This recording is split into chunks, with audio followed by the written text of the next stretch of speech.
I was going to ask. Oh, seasick. Well, don't look for a second. Alright, fine. This is an awesome book. You seem to like it, Heather. I like this a lot. The reason why I'm so tired is because I stayed up all night reading it. Ooh.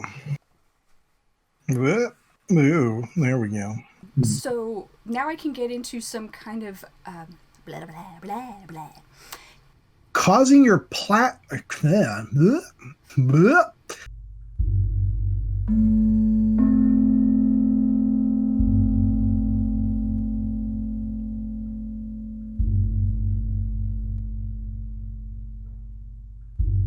Hello, welcome back to the podcast with us, ZombieBananaSpiders. We hate them.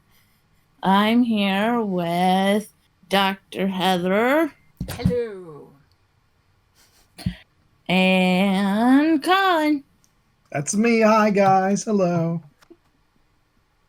And today we're going to be talking about April Fools, because honestly, I have no idea where this started. I don't even really enjoy April Fools. I don't like prank. I don't think that's funny. I mean, it's always funny when it's not happening to you.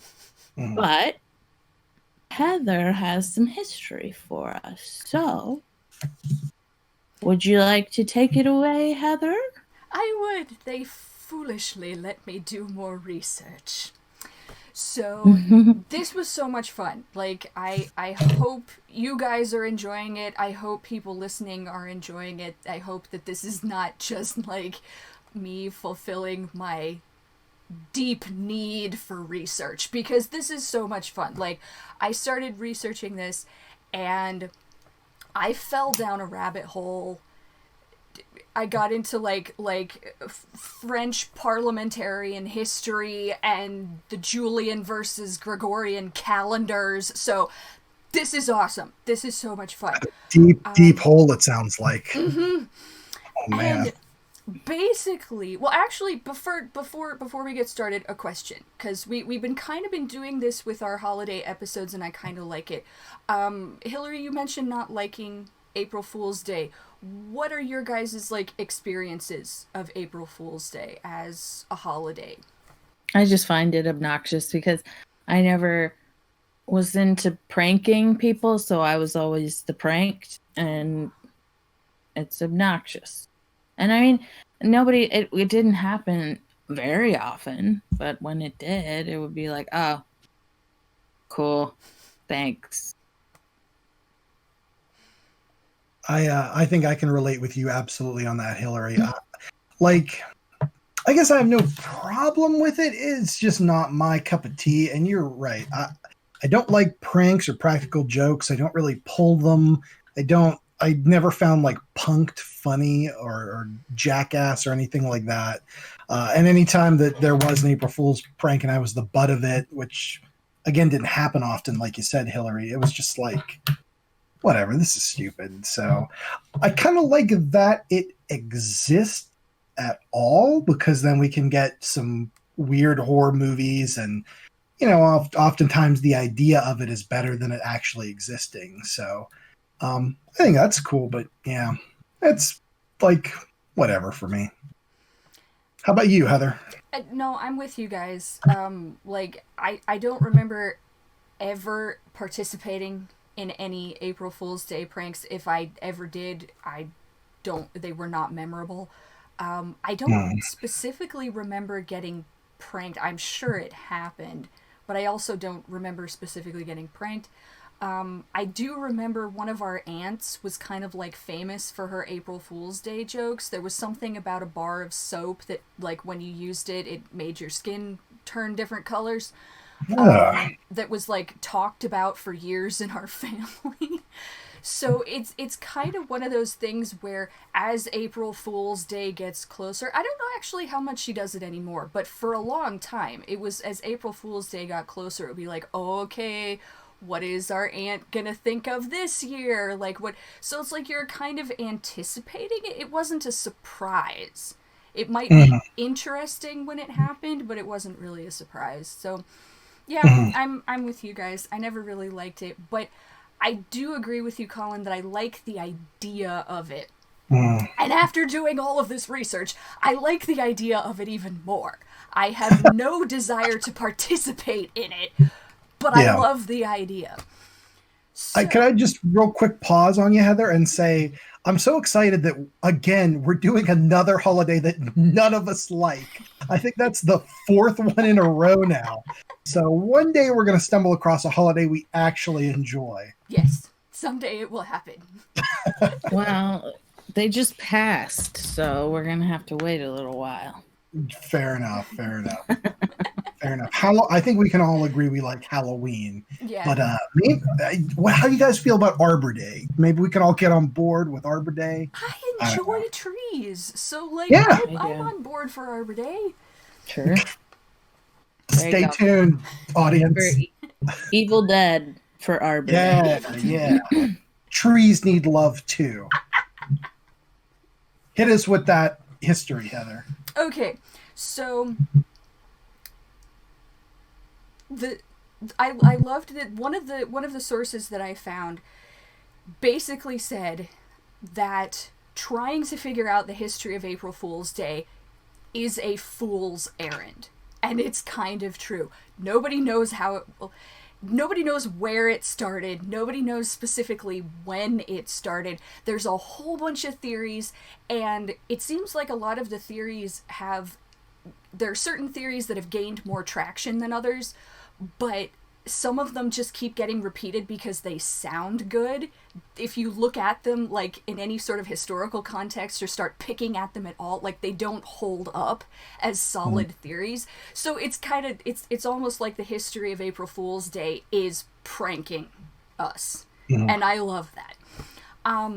So I'm going to try and remember I will remember to link my sources down in the description, so if people want to take a look. There was one blog that I found that was really interesting and went into a whole bunch of detail. Just everything you could ever hope to know about what people have talked about the history of April Fool's Day, but awesome stuff. The most general thing I can say, I'm sorry if I'm looking away, I'm consulting notes. But the most general thing I can say is that we celebrate April Fool's Day today. Probably what it dates back to are festivals and celebrations on the European continent. Possibly as far back as the 14th century, possibly even further. But days like this are celebrated in other countries outside of Western Europe. So I found stuff on things like celebrations in Lebanon, in Israel, in India, probably more. Like, I would really, really love to learn more about, specific days like this that are celebrated in countries all over the world. So, I'm sorry if people see my mouse, I have to scroll. So I'm going to try and limit it to the most, the stories, some of the most common stories about April Fool's Day, the ones that I kept seeing come up. And basically what people were linking April Fool's Day back to were renewal festivals, these things called renewal festivals, where anything that happened right around the vernal equinox, which is generally around late March, it's the celebration of spring, winter's going away, and spring is coming. So there's a lot of celebrations around this time, and according to one source, the renewal festivals often involved, quote, ritualized forms of mayhem and misrule. So for whatever reason, people wanted to do wacky things on these renewal festival, or for these renewal festivals. The idea being that they're celebrating challenges to the social order. So the peasants get dressed up and mock the nobility.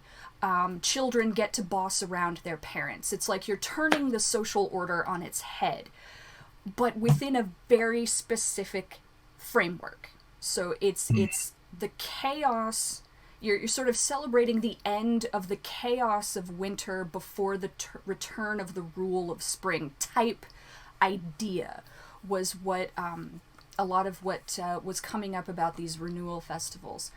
So yeah, like the social order is disrupted, but order is eventually restored. And so what this mayhem and misrule was all about was challenging the social order, but also reinforcing it, because you didn't actually change anything. And apparently, traditionally, there were even stricter rules regarding what you could do on April Fool's Day than like what we have now. So one thing I found said that you weren't allowed to prank anybody after 12 noon. Like you only had until 12 noon to do your pranks. Oh. And what's interesting at this point, like reading about this challenging of the social order, I actually started thinking about the Purge movies at this point, because I haven't seen any of them. But I have read several synopses of them. But a lot of what these sources were talking about with these renewal festivals, like, reminded me, you know, it's a bit extreme, but it reminded me of the Purge movies, because in that you have the challenge of the social order within a very strict time frame, but nothing was actually changed when that time frame was over. I mean, changed on a larger social level. Yes, people were killed, homes were destroyed, things like that, but society wasn't changed. By having that day of the purge, you were actually reinforcing societal rules and regulations. So I could talk about like specific cultures and how people have connected what they see modern April Fool's Day, like connected back to these older cultures. And if you look back far enough, you can connect anything to Rome. So we could talk about some potential Roman origins. One was the Festival of Hilaria, which I enjoyed. This is an ancient Roman celebration held on and around the vernal equinox, and it honored Cybele. I am probably saying that wrong. The mother of the gods. And as part of this festival or this celebration, people dressed in costumes and mocked each other. But more interesting to me was this quote that I found about this particular, the myth, and then the celebration attached to it. The source said, and I'm quoting, "The myth of Cybele and Attis is one of tragic love. It's also a story of self-mutilation and regeneration, which is reflected in the Hilaria Festival's schedule and activities." What they don't include, with the self-mutilation and regeneration, is also infanticide or infant exposure and incest, which are also involved with the myth of Cybele and Attis, because spoilers, Cybele is Attis's grandmother. And they fall in love. So you have like an Oedipal complex, you have an Electra complex, and now we're going to call it the Cybele complex. Oh, man. This is getting better and better, man. If you could add skin flaps into this somehow, like bloody skin flaps. I can. Because Hilaria is a death and rebirth festival, right? It's a regeneration festival, or a renewal festival. But one of the days of the festival, it lasts for multiple days. One of the days of the festival involves self-flagellation and castration. Oh, man. Boy, those Romans knew how to party. Jeez. You ask for bloody skin flaps and I deliver. This whole time I was thinking about the, what is it? It's the festival of, not Labrador, that's not right, Laproskia? The one from Valentine's Day, Heather. Yeah. Lupercalia. Lupercalia, our old pal Lupercalia. I was thinking about that this whole time. I'm like, is she going to say Lupercalia? Is she going to bring it back to that? No, Continue. I didn't find anything specifically on Lupercalia connected to April Fool's Day, but I mean, we do have self-flagellation and mutilation, so there you go. Wait, so the Festival of Hilaria, we got incest, we got baby killing, we got dick cutting, we got whipping, self-whipping. Yep. Man, like Ed and his ZZ Top cover band, and I am there, man. That is like.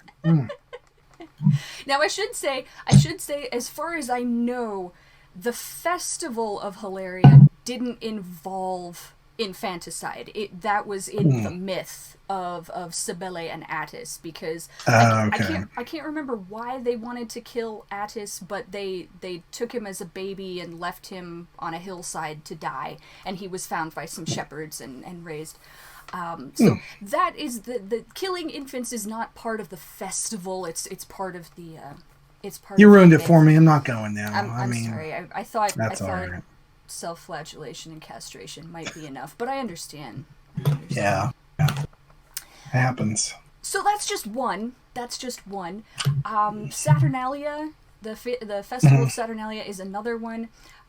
This is one that's actually usually associated with Christmas and New Year's, but some sources connect it to April Fool's Day because of the king of Saturnalia, this was a mock king who made ridiculous demands of his subjects. Like he'd tell somebody, sing naked, or go jump in the hog pen or something. And so it was like it was all about just these ridiculous things that people would do.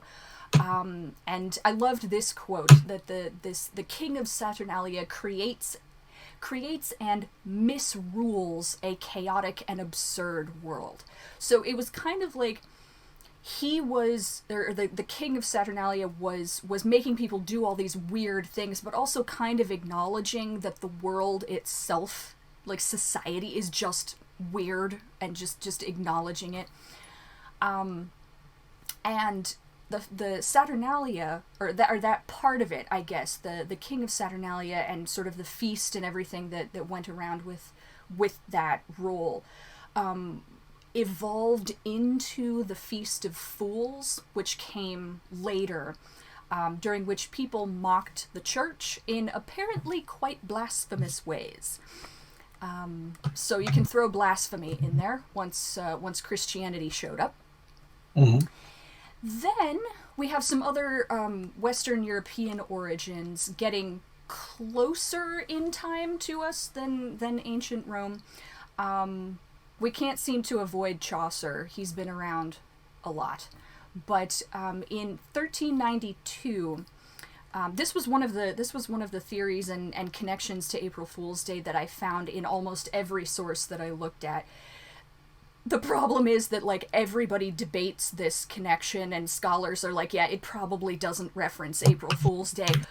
But every single source on April Fool's Day references this thing, so it's kind of taking on a life of its own. But it was a Chaucer story called The Nun's Priest's Tale. It's about a foolish rooster almost getting eaten by a fox.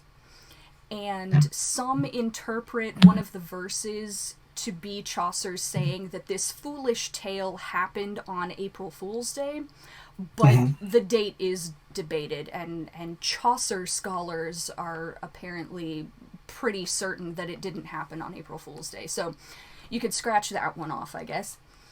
In 1508, Eloy, I'm so bad with names, Eloy Damerval, wrote a poem called Le Livre de la Diablerie. My French is terrible. The Book of Devilry. And this is fun. This is fun. His poem refers to Poisson d'Avril, which means April fish in French. And this has a lot of references. This is where I said, like, I fell down a bunch of rabbit holes and started I started learning about Julian and Gregorian calendars and the French Parliament and papal bulls. So, here's this thing. So, in 1563, King Charles IX of France declared January 1st to be the first day of the new year. Up until that point, in France, people had kind of celebrated 2 New Years for different reasons. They celebrated January 1st and March 25th. Because March 25th was historically, in a lot of different places, considered the new year, because that was the vernal equinox. That's when spring is coming. It kind of makes sense. Winter is over. That's when the new year started. In France, they had both of these New Year's holidays, and they just sort of celebrated them for different reasons. And the March 25th date came from the Julian calendar. The January 1st date came from the Gregorian calendar. So that happened 1563. 1564, Charles's declaration was passed by the French Parliament. So everybody's on board in France. 1582, the Pope issued a papal bull, which is basically just a public declaration or decree, but from the Pope. And he was doing this on major calendar reform. And so he did a whole bunch of things, but one of the things that he decreed was that January 1st was the new year.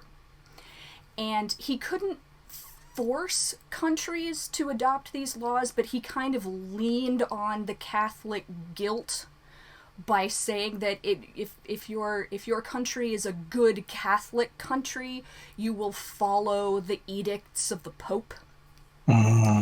So, okay, everybody's still with me. I see your eyes have glazed over. So, what some sources claim to be a connection to April Fool's Day, what connects all of this to April Fool's Day, is the French switching from the Julian calendar to the Gregorian calendar, and the apparent confusion that caused.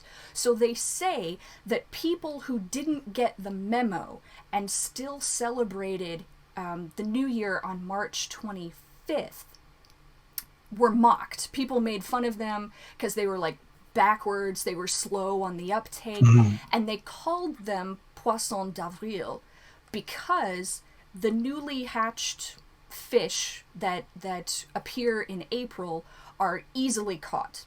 So it's like the implication is you're easily caught, easily led, you're a gullible person, you are a Poisson d'Avril.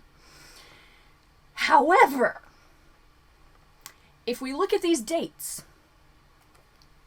you will notice that the date of the poem that mentions the Poisson d'Avril was 55 years before the declaration by the French king, like not even the Pope. It was half a century before Charles IX declared the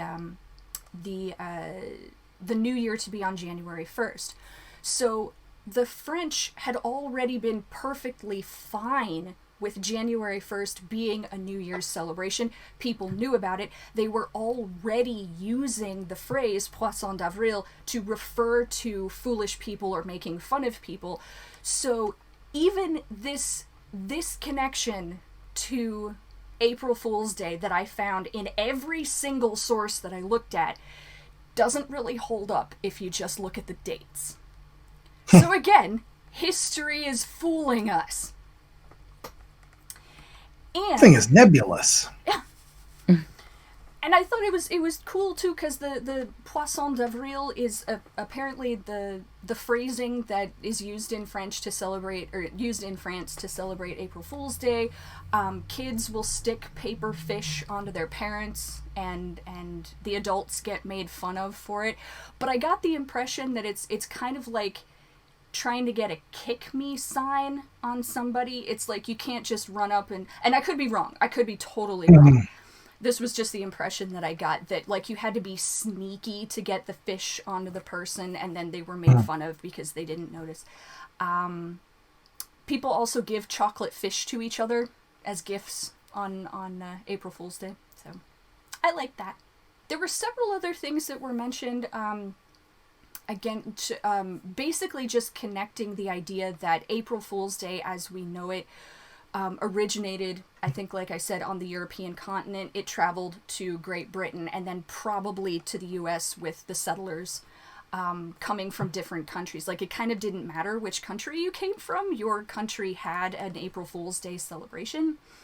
And then skipping ahead to like the 19th and 20th centuries, we get the tradition of fake news.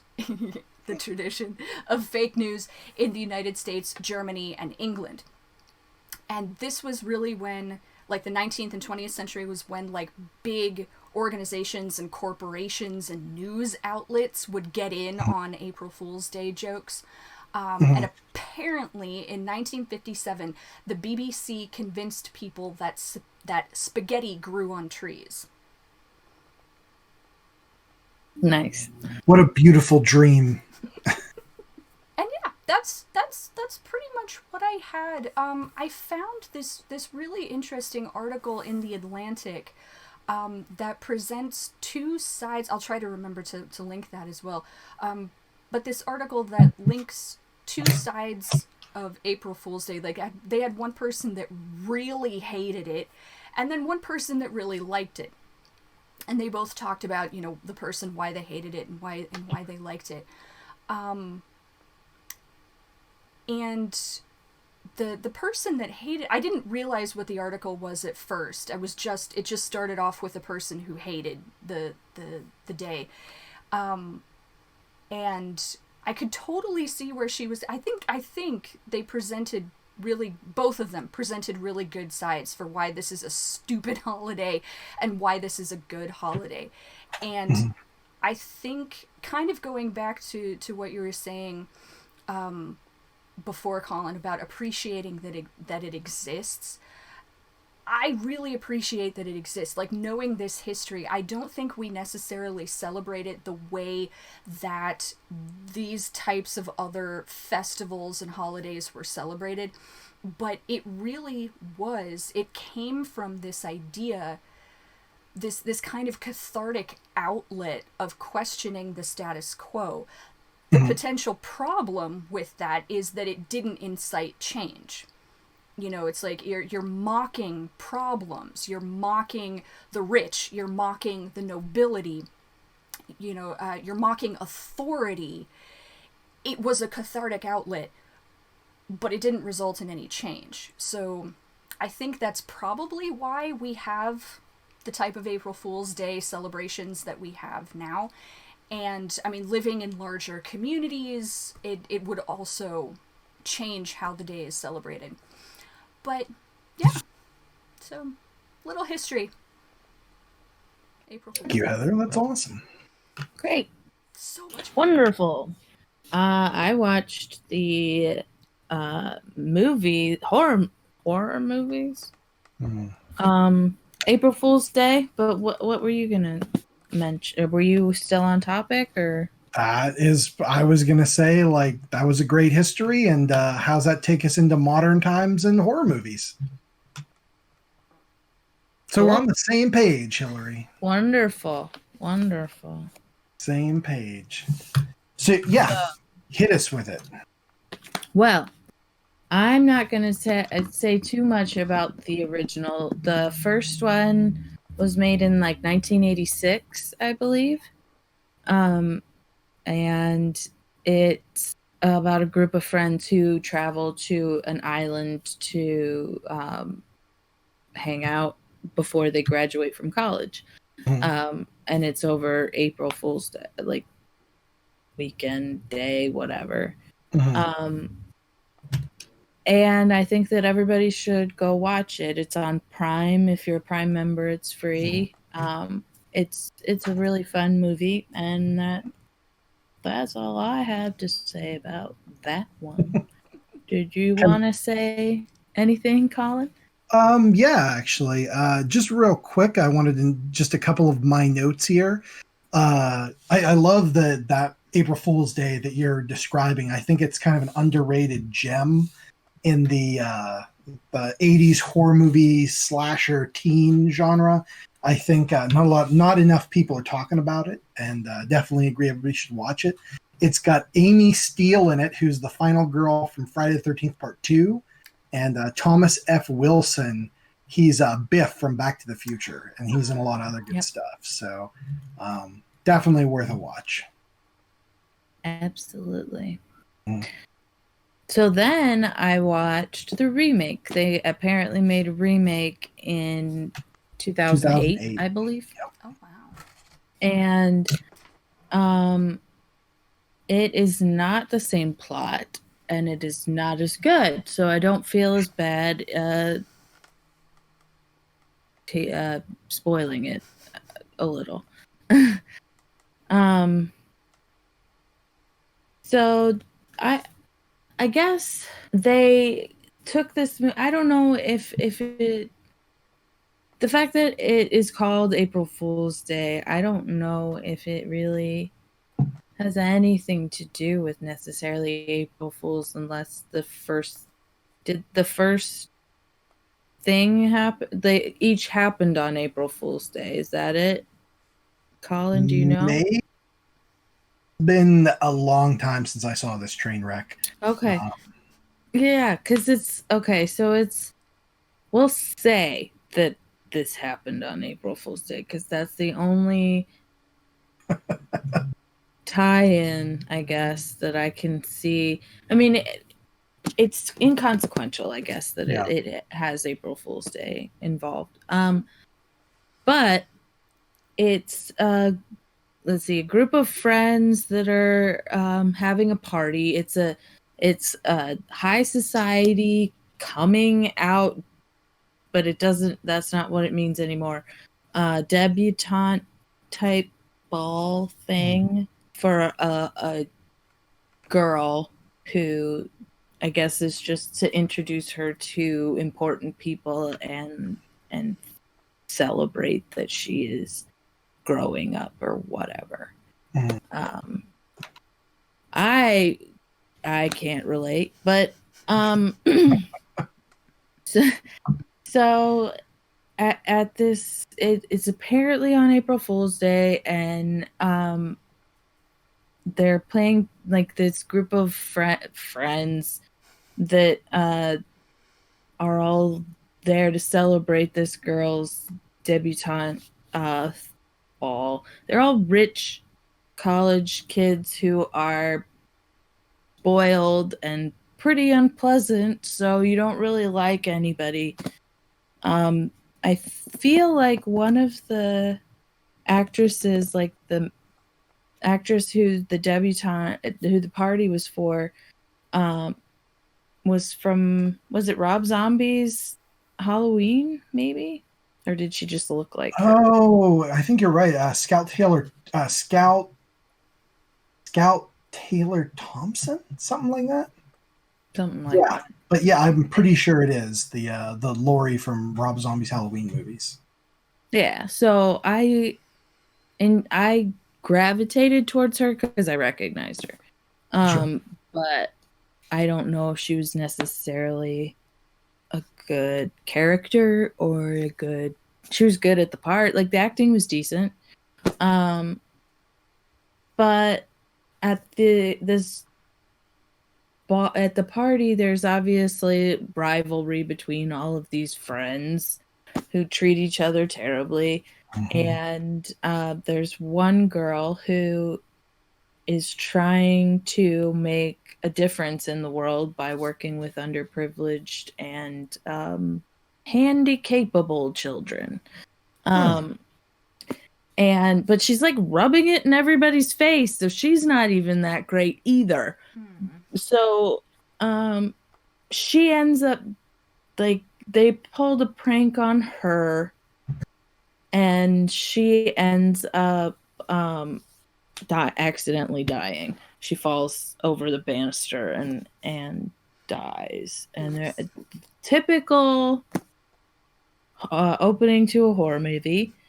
But so then flash forward a year later. So maybe both things happen on like the April Fool's Day, maybe. But it's like the prank that they pulled, it was malicious. Like it wasn't harmless. It was the one character seduced the girl who dies, and they were like videotaping it, and they were gonna use that and show people, and she was Hardy like, har. yeah, and they roofied the girl too. And so she was like, that's why she fell over the banister, because she was drugged. And so it's everybody's like, oh no, it was an accident, but it was okay. They all had to go to court, and like their reputations were kind of ruined, and it was emotional for them, poor babies. So a year later, they get each person, of course, gets a letter and is like, I know what you did last summer, and and meet me at my grave site, or else I'll shake my finger at you. And so they all meet at the grave site, and there's like this packet of evidence that is incriminating for them, and it's a recording that, or a letter from the dead chick that's like you all are gonna die. Mm-hmm. Yeah. And so then they all slowly die. I mean, each one dies. Roll credits. Great movie. Yeah. Well, yeah, and then who done it? Yeah. I want to know who done it. Okay. Well, you have more enthusiasm about the answering of that question than the movie or anybody who saw it in 2008 has ever. See, I feel bad sometimes because I often have a hard time watching movies. And so I really enjoy it when people tell me the stories, because I get so much out of it. And even when, like, you know, the way you are telling it, Hill, it's clear you do not think much of this movie. But I am betting you anything that this is more entertaining than actually watching the movie. I don't know about that. But okay. I'll okay. So this group of friends, there's a brother and a sister, and then a husband and wife couple. See, I don't even know. I can't. That half of these people are just bodies. Like, I don't even know. There's a dude who, just like runs the camera. Like, he's only around because he's the cinematographer for these rich people. And then there's the debutante girl who is an actress. And so it turned out that the brother and sister are having this rivalry, and the sister is the one that set up everybody, the April Fool's Day prank where the goody two shoes got killed. And because she wanted to set up her brother so that she would get control of their inheritance, because she wanted to like send him to jail or something. She didn't mean to kill her. I don't think she really cared that she did. I don't know. She didn't seem to care that she did, but she didn't mean to kill her. She just meant to frame him as like a rapist, basically. And so that she could get control of the inheritance. And so then all this stuff starts happening a year later with the letters. And then the couple that is friends with the brother and sister, the husband's a politician and the wife's a beauty queen, and they're both terrible people, obviously. The wife gets electrocuted, and the husband, who was having an affair got hit by a bus, truck, van. That's the word, van. And I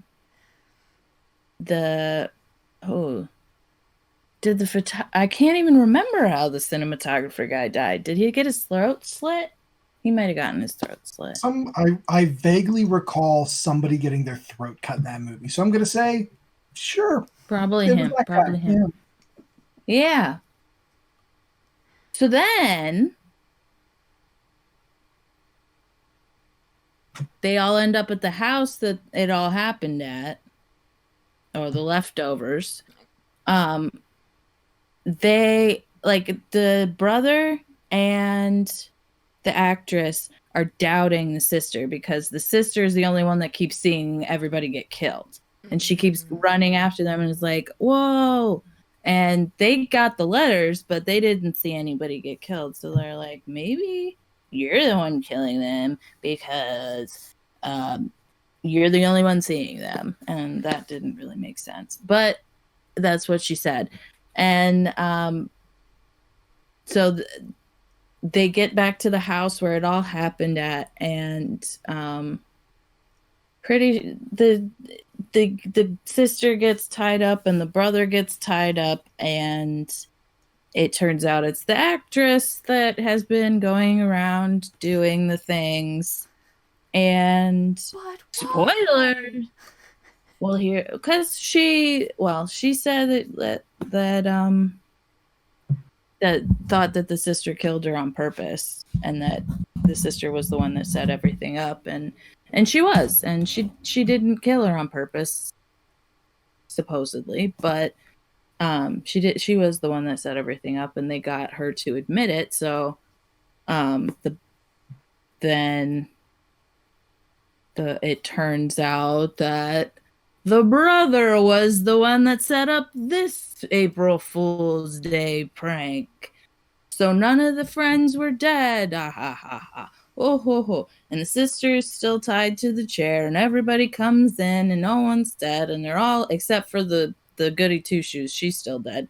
But then everybody's laughing, and the sister's still tied up, and she's just like, oh, well, that was a good prank.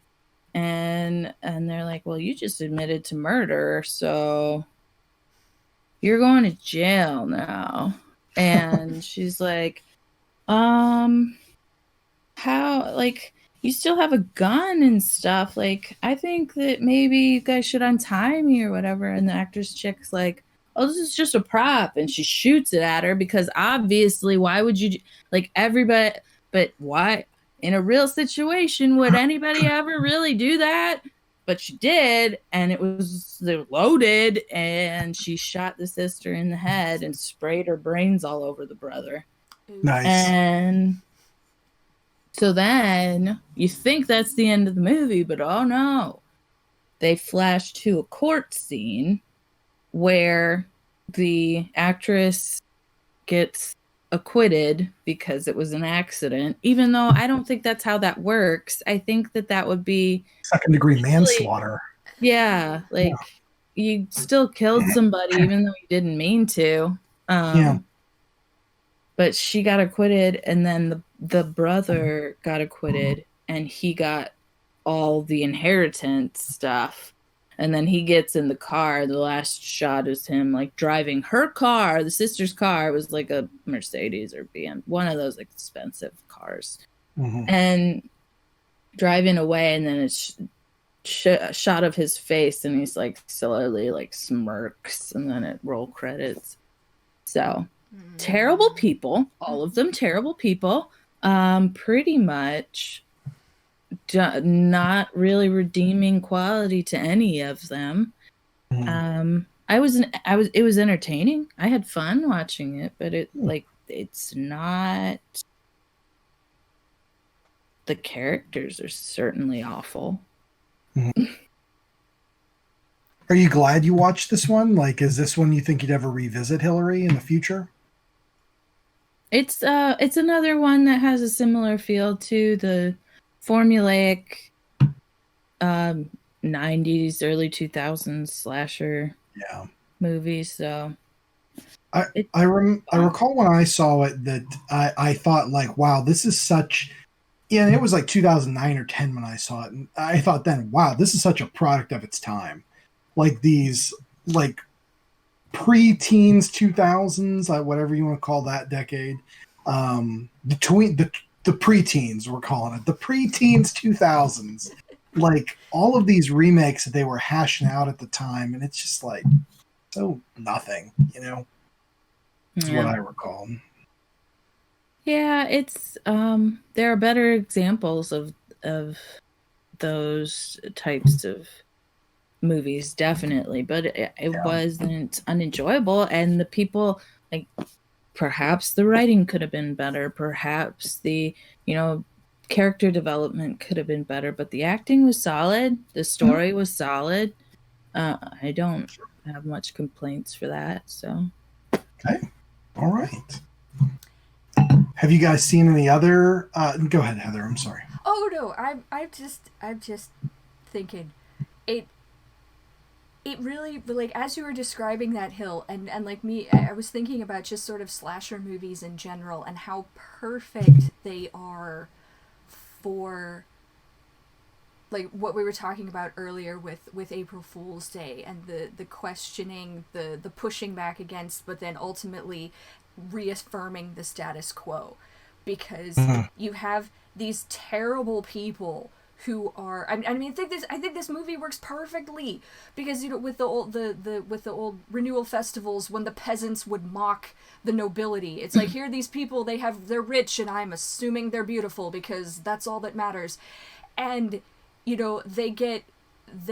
have these pranks played on them, and then, like, they're within the world of the movie, but then the viewers watching, it's like, we know we're not supposed to identify with these people. We're supposed to mock them. We're supposed to be glad at their deaths. And that's the establishment and of the genre. And then at the end, it was kind of a double thing, because the status quo was reaffirmed. This person has done something that is against what society has deemed right. They caught her, they got her to confess, she was going to go to jail, order has been restored. She gets shot, we've got some disorder, okay, but ultimately, the bad person was punished, the good people are rewarded, order has been restored, because ultimately the person who, I mean, not with the actress, because she actually killed somebody too, but like it's sort of that it's that same type of thing, is the chaos of what April Fool's Day is supposed to represent, and then the restoration of order. So that's just what I was thinking about. I like it. A little microcosm of the whole April Fool's kit and kabang. April Fool's remake 2008 works on levels like a parfait or an onion. Incredible. Who would have thought? Which makes me really interested in the first one. I think, did you say it was 84? 86. 86, like, yeah. Because I know you had been saying, Hill, that you didn't want to spoil it because you want people to experience it. Yeah. So it makes me even more interested in that one. Well, I think it's only like 90 minutes or something like that. So I'd say it's worth a watch, especially because Biff's in it. I don't know if I've ever seen him in another movie besides Back to the Future. I know he has been. Yeah. But he's great in Freaks and Geeks, if you remember that TV show, which was one of those really good shows that only got one season, and it's a damn shame. But yeah, everybody was in that show. Yeah. And he has an awesome like stand-up routine where he's a comedy musician. His routine used to be on YouTube. I don't know if it's there anymore, but if you can find it, it's awesome, because like he plays the guitar, he sings about being Biff. It's fantastic. I could It's see so him good. being very funny. Yeah. Oh, that's great. I'm going to look that up. Yeah. So I got a couple quickies for you guys. Some other April Fool's movies. I did some digging, and I swear my memory had me thinking of way more movies involving April Fools, but every one I looked up, it was just like a prank gone wrong on some other random day. So I could only find 5 April Fools movies out there. Rapid fire. We got April Fools from 2007. Haven't seen it. Watch the trailer. It looks crazy low budget, like really, really low budget. So I don't know. But April Fool's 2007. We have April Fool's Day from 2008, the remake, which you talked about. My notes say here, meh. I have the word meh written beside it. That's good. So then we got April Fool's Day from 1986, the original, which we chatted about before. Then we have Killer Party from 1986, which involves a sorority unleashing demonic forces at an April Fool's Day masquerade party, which maybe I saw that in my teens, or maybe that was Night of the Demons. I don't know, but I'm going to have to seek it out. And lastly, one of my personal favorites, Slaughter High from 1986, which stars Carolyn Monroe, one of my favorites, where an April Fool's Day prank goes wrong, and then in high school, and then 10 years later, they're all gathered for the reunion at the abandoned school. It's ridiculous because clearly this place is boarded up. There's tumbleweeds and crap, and they're like, well, I guess the party's here, man. Let's break in through the window. And insanity ensues. What's it called? Slaughter High. I thought you said Slaughterhouse-5, and I was like, No, that's a way different story. Like Billy Pilgrim breaks into his old school, and there's those plunger aliens. They're there. Way different. Way different. Slaughter High, I highly recommend it. It's like I said, I love Carolyn Monroe. She's one of the few celebrities I've actually met. I have a picture with her, and I got her autographs. That's fun. But it's got some good kills. There's a bathtub full of acid. There's a riding lawnmower incident. And the ending is just flipping. It's nuts. So, yeah. is it on something? Prime? I don't know. I have it on a 8-movie CD or 8-movie DVD collection. So yeah, it's pretty easy to find. It wouldn't surprise me if it was, but if it's on Prime, I recommend it. So that's good. And so 1986, 3 April Fool's Day themed movies come out all in that year, which is weird to me. And then lastly, I just wanted to mention, I found a book called April Fools by, I'm going to mispronounce this, Richie Tankersley Cusick from 1990. This is a young adult horror novel from the Point Horror book series line, which is I've never heard of, but I gather it's like Fear Street or something like that. It's in that kind of vein. So I'm always interested in that kind of stuff. So I'm going to maybe see if I can find more about this Point Horror line. That sounds like fun. So cool. Yeah, so there have been a couple April Fool's movies and stuff out there. So I like that. I like when you have options. Absolutely. Mm-hmm. Alrighty, well, shall we move on to trivia then? Let's do it. Sounds good. It's trivia time, you guys. Trivia. Oh man. I have got a wonderful selection here for you guys. You're frozen now. No. You're frozen for me. I don't think the camera could handle. Oh yeah, I can't. Yeah, Hilary's doing. Program can't handle my trivia dance. Her background is crystal clear. She looks like a blurry ring ghost. Like it's creepy.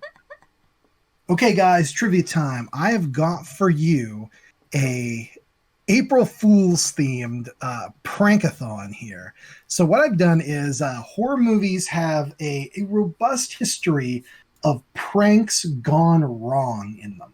So what I've done is I have 10 horror movie pranks, and you guys have to identify what movie it's from. Some of these might be pretty easy, some might be a little weird, and I've tried to omit anything that gives the game away too much. So let's just get started and see where we go. Number 1, Bill Murray pretends to be a zombie and scares 2 survivors. Zombieland. Yep. I heard Hilary first, but as we've discovered, that doesn't necessarily mean anything. I'm going to say point Hilary. Yeah, I think we should just go with whoever you hear first because, yeah, like I think that's... When I was editing the trivia for the Valentine's Day episode, I'm like, oh, I look like such an asshole. Heather clearly beats Hilary by like 18 seconds. I'm like, point Hilary. I guess she's over here. She got it. I think that there's a delay from like my stuff too. So So to whoever's watching it, I'm recording it, so what you are watching and hearing later on is from my perspective. So, but yeah, we're on different. This is the reality in which we live now. So yes. All right. Prank 2. A burning, bug-covered skull is set up next to a sleeping man. When the teens wake him up in his fright at seeing the skull, he accidentally knocks it onto his bed and is eventually burns alive and is covered in third-degree burns. That is a prank gone wrong, my friends. Where do you get a burning, bug-covered skull from? That is the film The Burning from 1981. It is a summer camp slasher movie with Cropsey, the third-degree burned guy. He goes nuts and tries to kill these camp counselors, including a very young Jason Alexander from Seinfeld playing one of these camp counselors. So, fun stuff. Okay, number 3, we have... teens driving around without lights on. When somebody flashes their lights at them, the teens Urban legend? Hilary got it. That one. Hilary got it. I figured that was good for you, Hilary. I guess Hilary. I figured that was good for you, Hilary. You've been talking about how you just watched those movies, so that's fun times. Didn't remember the title. All right, number 4. College students pretend that a girl's cheating boyfriend has killed her. She pretends to be dead. When they tell him to dispose of the body, and she's gonna come alive and scare him, he uses a tire iron to puncture her lungs to let the air out so they can sink her in a bog, and accidentally kills her. Oops. That was very complicated. I didn't know how to word that. The Bog. The Bog 2. Point Heather. No, absolutely not. That is the movie Sorority Row from 2009. I even saw that one. You know what? I will say it definitely is that kind of product of its time movie. Something about it I really liked. Not the main girl, but like the head of the sorority is this ultra bitch. She's like a cartoon. She's so bitchy. And absolute credit to her, the actress and the writers, even in points where she should be like begging for her life or drop the bitch facade, she just dives in, like doubles down constantly. By the end, I respect her bitchiness. Like, amazing. Nice. It's I'll good. have to revisit it. All right. Prank number 5. Hey, let's dump a bucket of pig's blood on the nerdy girl after voting her prom queen. Oh, point Heather. I guess you're there, Heather. Point Heather. That's a good one. I want to classic. Could you finish? Because I don't think I heard you like the end of what your description of it. Could you just finish reading it, like what it was? Yeah. Hey guys, let's dump a bucket of pig's blood on the nerdy girl after voting her prom queen. That's it. I like it. I figured that should be enough. Okay. hey guys, let's drop a stink bomb on the bitchy prom queen, which accidentally sets her dress on fire and burns her to death. Carrie 2. Oh, you're close, but no. I'll give you a hint. It is a 2 movie, and not The Bog. The Burning 2? No. No, they never made a sequel, but if they did, this is another personal favorite of mine and my favorite in this whole series. This is Hello, Mary Lou, Prom Night 2 from 1987. I highly recommend that one. It's got the most 80s vibe to it. Michael Ironside plays the principal. It's got psychic powers. It's got a weird carnival horse whose tongue comes out. Good times. Nice. Yep. Okay, number 7. Taking his acting troupe to a remote island and pretending to raise the dead, including a fake zombie, turns out to actually raise the dead who chow down on this acting troupe. Oops. Yeah. So his prank was, we're going to pretend to raise the dead. I have an actor pretending to be a zombie to scare everybody, but my chance actually made the dead come to life. I don't know. Island of the Dead. Nope. This is kind of a cult classic. 1972's Children Shouldn't Play with Dead Things. Oh. Great title. That's on my watch list. All right. Number 8. The prank is pretending to be a sexy, lustful lady on a CB radio and eventually causing a deranged trucker to get revenge. Truck. Nope. Trucker. Oh, I was going to say that one. This movie has Paul Walker in it. Oh, shoot. It is the movie. Go ahead. No. Go ahead. You got it? It is Joyride from 2001. A movie which surprisingly has like 3 different endings, but the endings are all like 45 minutes long. It completely like rewrites the second half of the movie. It's crazy. Okay. Causing frat pledges to spend the night in a haunted mansion, which actually does turn out to be haunted. I don't think I saw that one. The Fraternity. The Bone Society. Fraternity 2. Oh, you mean the Skulls? Maybe. No, it's none of those movies, guys. It's Hell Night from 1981. Oh, of course. Pranking them with all kind of fake pranks in the haunted house, but it's actually haunted. And finally, a nerdy teen is coerced into a makeout session with a hot girl in the girl's locker room. Once he has stripped all of his clothes off, he is jabbed with a javelin, electrocuted, had his head dunked in a toilet, all while being filmed, and is later given laced marijuana, causing him to accidentally dump sulfuric acid onto himself. Now that is a prank gone wrong, my friends. Yeah.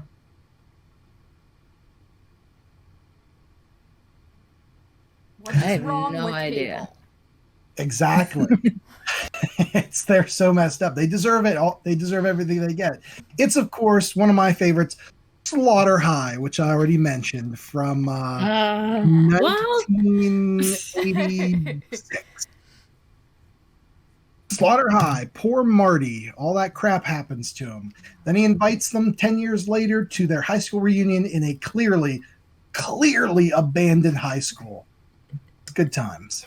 Good times. Very fun. Trivia. Well, I think we probably tied.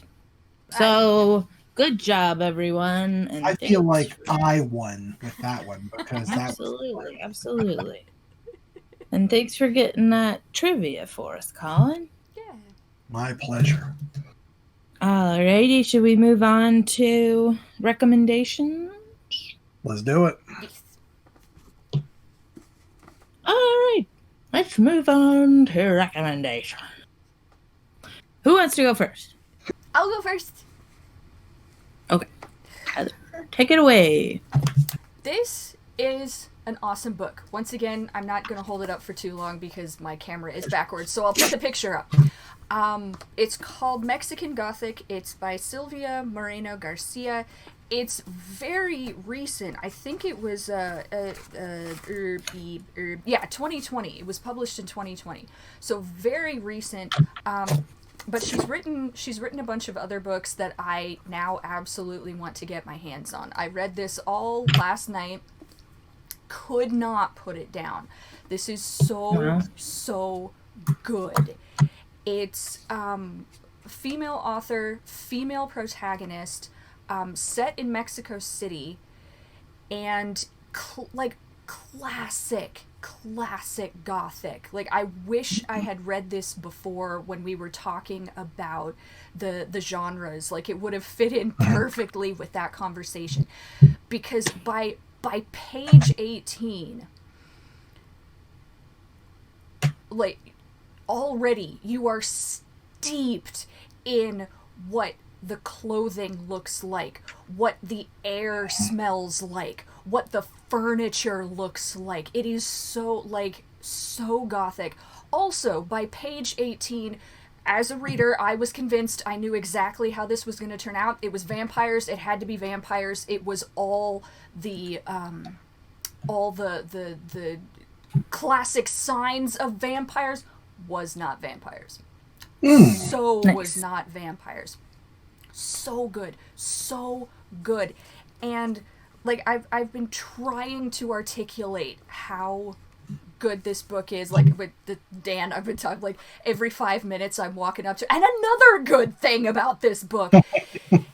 It's so good. And I think the main thing is that there's a female protagonist.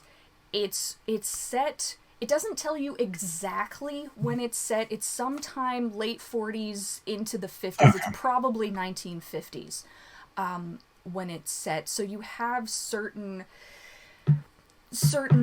misogyny with women, and you have it actually gets quite racist. And that plays very much into the story. But what I just absolutely love, and it's so hard to explain, but I love how the protagonist being a woman isn't considered like this amazing, wonderful thing. It's not like, oh my god, you're so strong for a woman. You're so smart for a woman. You know, you're so fill in the blank for a woman. It's not.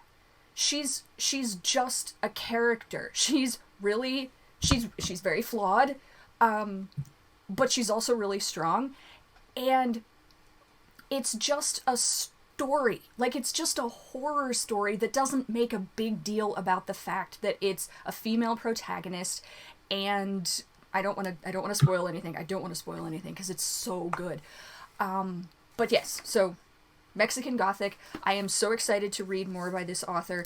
I think the next book I'm going to find is called She Walks in Shadows, aka Cthulhu's Daughters. Oh, you piqued my interest. Very excited. Really like this book. So Heather, can I ask then? You were like, it's you thought it was vampires. Is not? Are there? And maybe this is too spoiling. Are there supernatural elements, or the appearance of supernatural elements, like you think it might be? Yes. So, okay, yes. Cool. And I think that's actually another great thing about this book is how the protagonist reacts to the discoveries that she makes. Because so there is, it's hard to say like a hard and fast, yes, there are supernatural factors. No, there's not and not even just to try and keep it from spoiling anything. It's that's how good this story is. It's like, is it supernatural? I mean, you could argue yes, you could argue no. And so it's like, that's what makes it good in that way. But yeah, it's and her reaction to everything that she goes through is just, it's so good. So supernaturally enough, I would say. Mhm. I would say. Awesome. That sounds great. It's so good. Nice. Well, thank you for Mhm. letting us know about that because I'd never heard of it. Yeah. Do you want to go next, Colin? Sure. Why not? I wasn't sure what to do, so Heather said before we started recording this, she's like, "Why don't you do a board game or some minis or something offbeat?" So yeah, I'm down with that. And my recommendation is a board game, and this is Horrified by Ravensburger from 2019. It's very, very recent, like late 2019. It is the Universal Monsters board game, and I think it is wonderful. So I play a lot of board games. Heather knows this. So because she does too. And we oftentimes play a lot of very crunchy games that have like, it's not something you just set up and play with your family kind of a thing. What I love about Horrified, other than the theme, I'm a huge Universal Monsters guy, is that this takes some of the mechanics from other crunchy board games that I love, like Arkham Horror and Pandemic and like Catan or those not Ticket to Ride, but those types of mechanics, and puts them in a very easy to understand, easy to digest, easy to introduce game that you can play, have a cool adventure, fight the Universal Monsters. It's a co-op game, so you're all working together, which is great. And yeah, you could play it in, for an easy game if everybody knows what they're doing, under an hour, maybe an hour and a half if it's your first game. I have introduced it to my dad, who is, I love you, Dad, shout out. But my dad can be very like, this is stupid. Why aren't we playing Monopoly or Clue? Like, and he said he really liked it. It was easy to get into and digest, and you still can have those fun mechanics. So I think it works for all different skill levels for board games. And plus, dudes, it's Universal Monsters. That's amazing. It comes with a Universal Monsters minis, which I'm going to paint. It's amazing. When you open the box, the back of the board has this on it, and it's the warning that Edward Van Sloan gives at the beginning of Frankenstein when he walks out on stage and is like, "You're about to unfold one of the strangest tales ever told." So the theme is really rich. As a fan, it's great. As a board gamer, it's great. I highly recommend it. And I think it's only $30 at Target full price. So that's really good. So that's my recommendation. That's awesome. Fantastic. Mhm. I will definitely keep an eye out for that. Yes. Alrighty. Well, my recommendation is a movie. I just had a session, a horror movie watching session with one of my best friends, Amber. And we wrote on Facebook, and she lives in another state. So we were watching the same movies on Hulu and texting back and forth, and it was a lot of fun. And one of the movies that we watched is called Mary, and it's got Gary Oldman and Emily Mortimer in it, and it came out last year. I hadn't heard of it before. Not last year, sorry, 2019, apparently. And it's another one where I was talking about this, I think before we started recording, but done probably on a pretty low budget, except for the actors, because most of it takes place on a boat. But it's a story about Gary Oldman, who is a fisherman who wants to captain his own ship. And he's getting older, so he feels like his opportunity is slipping away. And he's married to Emily Mortimer, and they have a daughter, 2 daughters. Daughter and a son. 2 daughters. Some kids. And so one of the guys that Gary Oldman works with calls him one day and is like, there's an auction for at the pier with this beautiful boat. It needs some work, but you want to come take a look at it. And so he goes, and it's the type of boat that I think like his father had or something. So he was like automatically drawn to it. It was very, very needed a lot of work, but he had been working on boats all his life, so it wasn't a problem for him to restore it.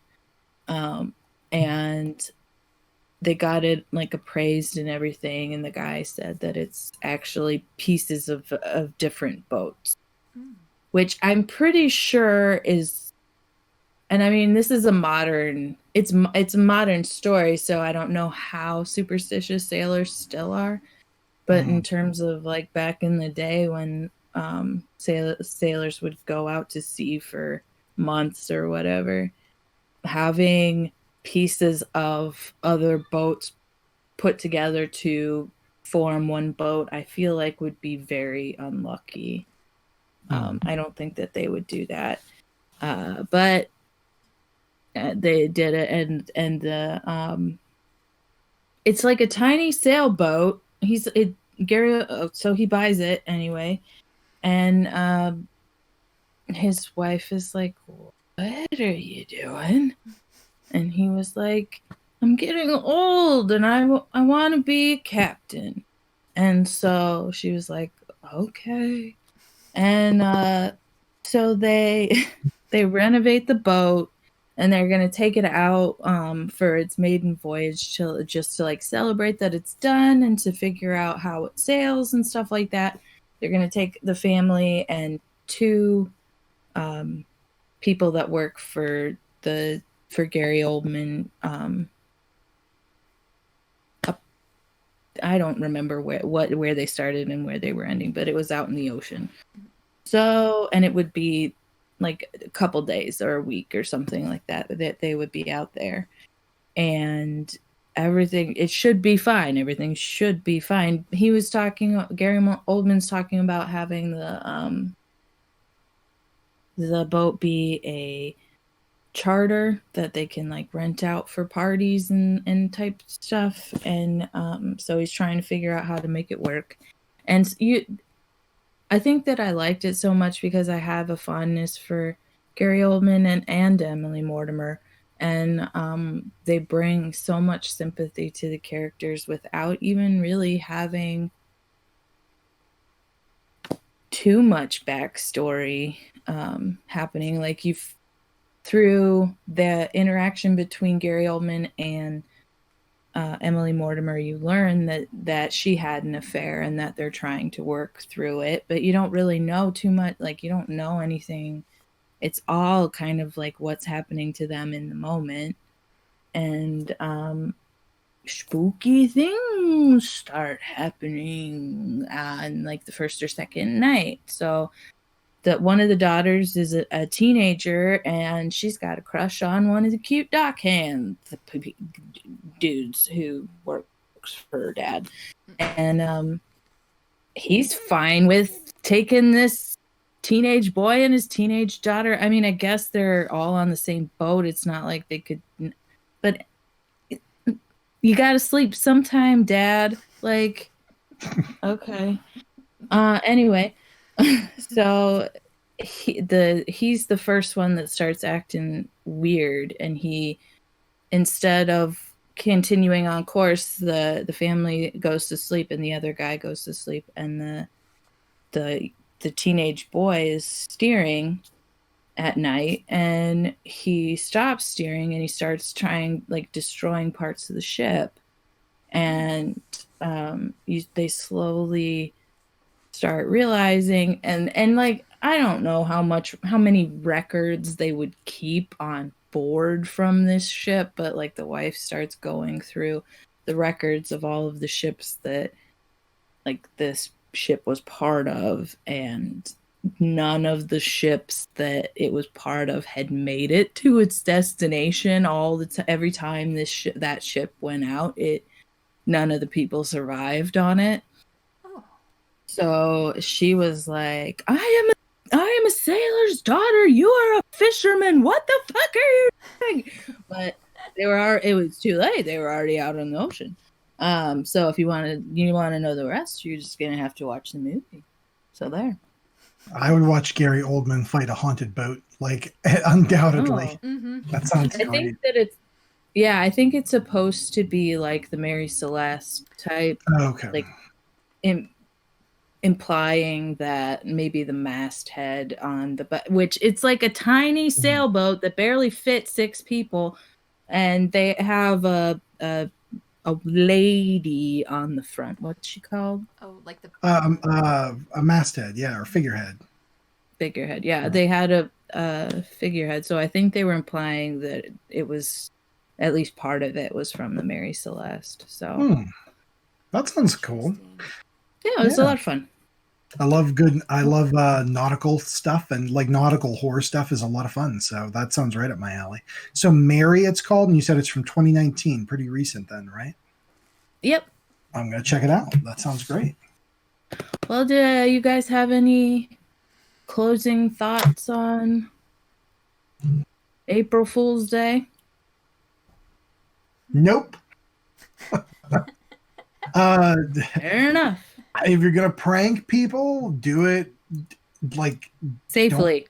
Yeah. And don't be a jerk. Don't pull a horror movie prank where you're like, dudes, we're gonna douse this guy in gasoline and then shoot firecrackers at him. It'll be hilarious. Like, that's just asking for trouble. Agreed. If you guys have any fun April Fool's Day type content that you'd like to share, let us know in the comments down below. Mm-hmm. And all right, Colin, where can we find you? I am at Colin Richards Art on Facebook and Instagram. I'm also at Markers and Monsters on the YouTubes. Links to everything in the description. And I am Horelius_art on Instagram and Horelius Art on YouTube. And Heather, can anyone ever find you anywhere? Never. You will never find me. But you can drop a line to Heather in the comments below or at ZombieBananaSpiders at gmail.com. Yes. An account which exists, but I haven't checked in like 3 months. So I don't know. I haven't checked it either.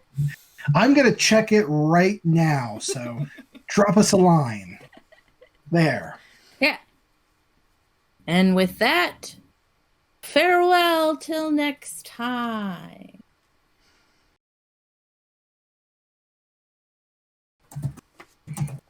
Gmail.com